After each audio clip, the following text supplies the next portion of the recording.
할렐루야. 사도행전 1장 4절과 5절 말씀을 통해서 함께 은혜 받길 원합니다. 성령의 교회, 성령의 사람, 이런 제목으로 말씀을 나눌 때에 성령의 사람 되시고 성령의 교회가 되는 그런 일들이 여러분 가운데 또 우리 교회 가운데 있어지기를 원합니다. 아버지가 자녀에게 좋은 것을 주길 원하는 것처럼 하나님 아버지는 그의 자녀가 된 우리에게 가장 좋은 것을 주십니다. 예수님은 이러한 아버지의 마음을 산상수훈에서 말씀하셨습니다. 마태복음 7장 11절을 보면 너희가 악한 자라도 좋은 것으로 자식에게 줄 줄 알거든 하물며 하늘에 계신 너희 아버지께서 구하는 자에게 좋은 것으로 주시지 않겠느냐라고 말씀하십니다.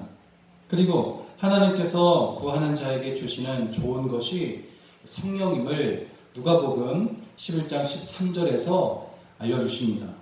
너희가 악할지라도 좋은 것을 자식에게 줄 줄 알거든 하물며 너희 하늘 아버지께서 구하는 자에게 성령을 주시지 않겠느냐 하시니라 말씀하십니다. 하나님께서 우리에게 주시는 것은 모든 좋은 것은 좋은 것들일 것이 분명합니다. 그렇지만 그 어떤 좋은 것도 구하는 자에게 주시는 성령님과 비교될 수 없습니다. 그렇다면 성령님이 왜 가장 좋을까요? 그것은 바로 하나님 자신이 성령이시기 때문입니다. 우리는 삼위일체 하나님, 성부, 성자, 성령 하나님을 믿습니다. 그동안 성령님은 하나님께서 쓰시는 사람들 가운데 임하셔서 놀라운 일들을 하셨는데 우리가 구약을 통해서 발견할 수 있는 사실은 성령님이 역사하시면 놀라운 일들이 벌어진다는 사실입니다. 예수님은 이 땅에 성령을 통해서 오십니다. 성령으로 잉태되셨고 성령과 함께 공생애를 시작하셨으며 성령의 능력으로 사역을 하십니다. 사도행전 10장 38절을 보면 하나님이 나사렛 예수에게 성령과 능력을 기름 붓듯 하셨음에 그가 두루 다니시며 선한 일을 행하시고 마귀에게 눌린 모든 사람을 고치셨으니 이는 하나님이 함께 하셨습니다. 그렇게 말씀합니다.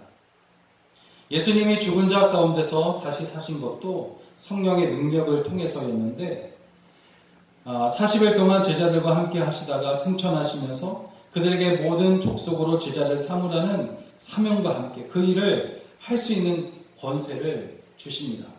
그런데 권세를 받기 전에 간절히 구함으로 먼저 그들에게 성령이 임하였다는 사실을 우리는 알아야만 합니다. 예수님은 제자들에게 성령 충만을 받기 전까지는 예루살렘을 떠나지 말라고 명령하셨는데 이것이 오늘 본문의 말씀입니다. 여러분, 사도행전의 말씀을 통해서 제자들이 언제 어떻게 성령을 받았는가에 대해서 주목하시기를 바랍니다. 지금 우리는 더욱 성령 충만함을 구해야 하는 그런 때이고 또 성령 충만함으로 살아가야 할 때입니다. 성령께서 우리를 환난을 이길 힘을 주시기 때문입니다. 믿음 위에 굳게 서도록 도우시는 분이 보혜사 성령 하나님이시기 때문입니다. 우리가 제자들처럼 성령 충만함으로 살아간다면 무질서하여 혼돈 속에 빠져있는 세상에서 중심을 바로잡아 좌우로 치우치지 않을 수 있기 때문입니다. 성령 하나님으로 인하여 무엇으로도 감당할 수 없는 그런 사람, 그런 교회가 되기를 주의 이름으로 축원합니다. 그러므로 첫째, 우리는 성령 충만을 사모하며 기다려야 합니다. 예수님은 제자들에게 아버지께서 약속하신 것을 기다리라 그렇게 명령하십니다. 성령 충만을 기다리는 것은 곧 성령 충만을 사모하는 것인 줄로 믿습니다. 여러분, 간절히 바라고 사모하는 사람이 곧 받을 때까지 기다리는 사람이기 때문입니다. 그러면 우리는 믿는 자로서 어떻게 기다려야 될 것인가? 무작정 기다리는 것이 아닙니다. 첫째, 믿음을 가지고 기다려야 합니다. 기다리는 사람에게 가장 중요한 것이 있다면 그것은 믿음입니다. 믿음이 끝까지 기다리도록 돕기 때문입니다. 그들을 기다릴 수 있게 한 것은 무엇이었겠습니까? 하나님 아버지께서 약속하신 것을 보내주실 것을 신뢰하는 믿음 때문에 그들은 기다릴 수가 있었습니다. 예수님은 제자들에게 아버지의 약속하신 것을 보내주시겠다고 말씀하십니다. 누가복음 24장 49절을 보면 볼지어다 내가 내 아버지께서 약속하신 것을 너희에게 보내리니 너희는 위로부터 능력으로 입혀질 때까지 이 성에 머물라 하시니라 하셨습니다. 아버지는 성령님을 보내주실 것을 약속하셨어요. 사도 바울은 이방인 가운데 주님을 믿는 자가 누리게 될 최상의 복은 아브라함의 복과 함께 성령을 받게 되는 것임을 강조했어요. 갈라디아서 3장 14절에서 이는 그리스도 예수 안에서 아브라함의 복이 이방인에게 미치게 하고 또 우리로 하여금 믿음으로 말미암아 성령의 약속을 받게 하려 함이라 했습니다. 여러분 믿고 기도하면서 성령께서 충만하게 역사하시는 것을 경험하게 되시기를 주의 이름으로 축원합니다. 둘째로 우리는 어떻게 기다려야 하냐면 기도하면서 기다려야 합니다. 우리는 성령 충만을 사모하며 마가의 다락방에 모여 기도했던 120명을 통해서 기도의 비밀을 배우게 되는데 13절과 14절의 말씀을 보면 그들은 함께 모여서 집중하여 기도했다 말하고 있습니다. 여러분 여러 기도 가운데 합심하여 기도하는 것처럼 간결한 기도가 과연 있을까? 또한 합심해서 기도할 뿐만 아니라 집중해서 기도할 때의 놀라운 역사가 여러분 이루어지게 되는 줄로 믿습니다. 우리의 기도는 자주 중언부언 산만할 때가 참 많은데 마태복음 6장 7절 8절에 보면 또 기도할 때에 이방인과 같이 중언부언하지 말라. 그들은 말을 많이 하여야 들으실 줄 생각하느니라. 그러므로 그들을 본받지 말라. 구하기 전에 너희에게 있어야 할 것을 하나님 너희 아버지께서 아시느니라 했습니다. 마가의 다락방에 모여 기도하던 제자들의 기도는 중언부언 산만하지 않았습니다. 말을 많이 하는 것이 아니었습니다. 오직 한 가지 주제를 놓고 집중하여 기도했는데 그것은 바로 성령 충만함이었습니다. 또 세 번째, 충만이 임할 때까지 기다려야 합니다.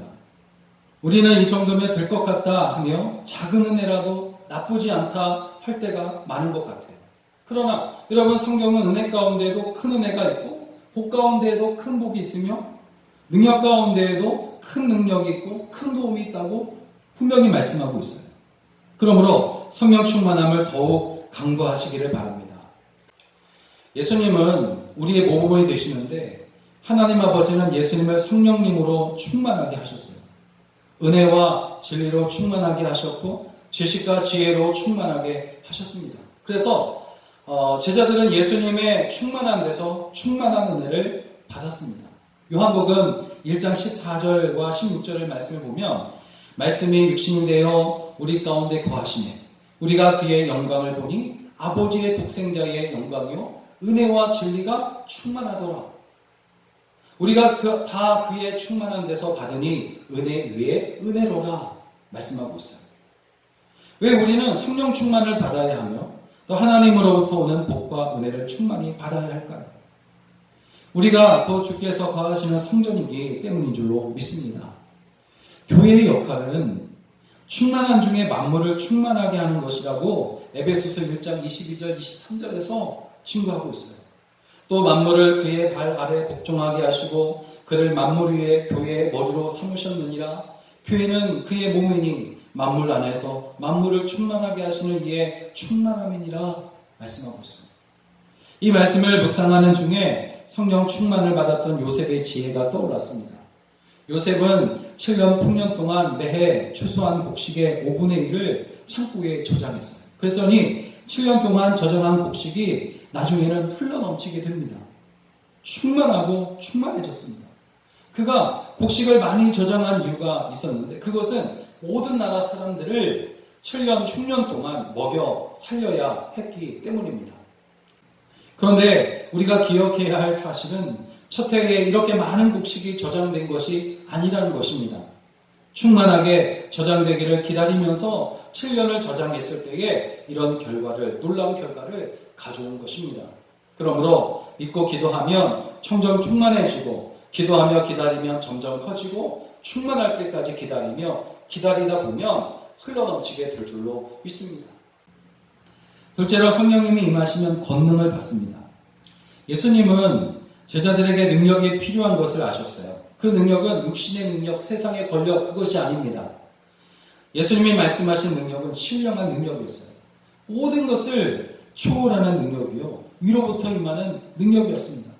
누가복음 24장 49절을 다시 보면, 볼지어다 내가 네 아버지께서 약속하신 것을 너희에게 보내리니 너희는 위로부터 능력으로 입혀질 때까지 이 성에 머물라 말씀하셨는데, 여러분, 인생의 문제가 뭐겠어요? 그것은 능력의 문제입니다. 짐이 무거운 것이 아니라 짐을 감당할 능력이 부족하기 때문이에요. 전쟁에서 승리하기 위해서는 힘이 있어야 되는데, 우리가 싸워야 할 전쟁은 바로 영적 전쟁입니다. 혈과 육의 전쟁이 아니라 마귀와의 전쟁이에요. 홍중권세 잡은 자와의 전쟁입니다. 때문에 영적 전쟁에서 승리하기 위해서는 성령의 능력이 있어야 합니다. 마귀가 제일 싫어하는 것이 기도인데, 기도하면 능력이 임하기 때문입니다. 마귀는 제자들로 하여금 기도하지 못하게 만들었으며 그들은 기도하지 못하고 잠들고 말았습니다. 결국 그들은 예수님이 잡히시던 때 모든 옷을 벗어 던지고는 도망가고 숨어버렸어요. 그러나 성령이 충만하게 임하게 되자 그들이 권능을 받고 정반대의 삶을 시작합니다. 그러면 그들에게 성령님의 어떤 능력이, 권능이 임하였습니까? 첫째, 모든 것을 뛰어넘는 권능이었습니다. 예수님은 성령이 임하시면 능력을 받게 될 것인데, 그 능력은 8절을 보니까 예루살렘을 뛰어넘고 유대를 뛰어넘고 사마리아를 뛰어넘고 땅끝으로 나아갈 것을 말씀하셨어요. 여러분, 우리 인생은 어느 순간 한계에 직면하게 됩니다. 장애물을 만나게 되면 멈춰서게 됩니다. 그때 우리에게는 새로운 능력이 필요합니다. 그 능력이 큰 능력이 필요합니다. 성령의 능력을 여러분 사모하십시오. 성령님은 한계를 초월할 수 있는, 뛰어넘을 수 있는 능력을 주십니다. 뻗어나가는 그런 능력을 주시는 줄로 믿습니다. 이런 능력을 여러분 갖게 되시기를 주의 이름으로 축원합니다. 둘째, 예수님의 증인이 되게 하는 권능입니다. 예수님은 제자들에게 성령님이 임하시면 권능을 받고 땅끝까지 이르러 예수님의 증인이 될 것이라 말씀합니다. 여러분, 우리는 누군가의 이름을 가지고 살아가잖아요. 어릴 적에는 부모의 이름, 학교 다닐 적에는 학교의 이름, 제자는 스승의 이름, 장성에서는 직장의 이름을 가지고 그렇게 살아갑니다. 그렇다면 그리스도인은 어떤 이름을 가지고 어떤 삶을 살아야 되는 것인가 하는 거죠. 그리스도인은 예수님 안에 살면서 예수님의 십자가를 증거하는 사람인 줄로 믿습니다. 예수님의 이름으로, 예수님의 권세를 가지고 예수님의 이름을 증거하는 사람들입니다. 여러분, 이 땅에 태어나서 만왕의 왕, 만주의 주가 되시는 예수님을 증거하는 것처럼 영광스러운 일은 없어요. 어떤 사람은 정의를 위해, 공의를 위해, 인류의 유익을 위해 살다가 그렇게 죽습니다. 그렇지만 영혼의 시각에서 볼 때 가장 영화로운 것은 예수님을 증거하는 삶이 되는 줄로 믿습니다. 예수님을 증거함으로 사람들에게 영생을 얻도록 도와주는 것이야말로 가장 고귀한 일인 줄로 믿습니다. 사랑하는 여러분, 우리가 사모해야 할 분은 성령님이고 갈망하며 기도해야 할 것은 성령 충만함입니다. 성령 충만은 믿고 기도하는 사람에게 임합니다. 전심으로 기도하는 사람에게, 믿음의 사람, 회개하는 사람에게 임합니다. 순종하는 사람에게 임합니다. 지금 우리 교회뿐만 아니라 이 땅에 세워진 교회마다 가장 먼저, 그리고 더욱 집중하여 구해야 할 것은 성령으로 충만하게 되는 기도입니다. 성령이 충만하게 임하시면 교회는 다시 일어나게 될 것이고, 성령이 충만하게 임하면 교회마다 점점 더 풍성해질 것이라 믿습니다. 성령 충만함을 위해 기도하는 교회. 그래서 성령 충만의 능력으로 모든 한계를 초월하고 모든 어려움들을 이겨내고 예수님의 증인이 되는, 예수님의 소원이 예수님의 소원 성취라는 이 고귀한 일에 정말 아낌없이 사용되는 교회와 또 성도 되시기를 주의 이름으로 간절히 축원합니다.